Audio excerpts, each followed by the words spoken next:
I think Andy Coulson's resignation was inevitable from the moment that Nick Davis first wrote his piece, which was back in July 2009, when he revealed that there had been secret payments made to the Professional Football Association, Gordon Taylor, to stop him from taking legal action.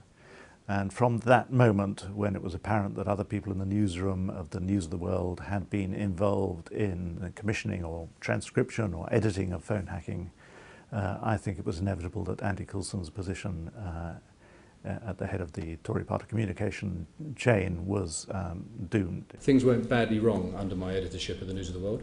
I deeply regret it. I suspect I always will. I take the blame because ultimately it was my responsibility. And I'm not asking for any sympathy. I suspect I'm unlikely to get any today.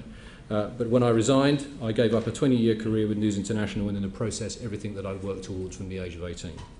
I think News International must be wanting the pain to end. There are a number of legal cases coming down the slipway, and I think the question for them is, if they're really trying to get to the bottom of what happens, is what are they going to do about those legal cases, and is it true that they're paying the former private investigator who went to prison, Glenn Malcare's legal costs at the moment? Because if on one hand they're saying they want to get to the bottom of it and they have zero tolerance to wrongdoing, and yet with the other hand people suspect that they are paying the one person who has the evidence in order not to reveal it in court, that is again an unsustainable position. The question was, is the Right Honourable Gentleman entirely satisfied that whilst Mr Coulson was editor of the News of the World, at no time was Mr Coulson aware of any use of unlawful phone hacking? Yes or no? The Deputy Prime Minister. Mr Speaker, Mr Coulson has made it quite clear that he had no knowledge and he refutes all the allegations.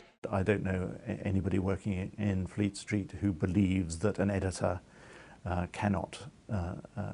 could have remained in ignorance. I think it's surprising that David Cameron has stuck by Andy Coulson this long. If news reports are to be believed, as late as Wednesday evening he was still trying to persuade him to stay and couldn't see the need for him to go. I think this is the result of 18 months of really serious first-class investigative work by one reporter, Nick Davis, who has been writing about these kinds of stories for 2 or 3 years, but really it's taken 18 months of incredibly dogged work, and everything he has written on this story has turned out to be true.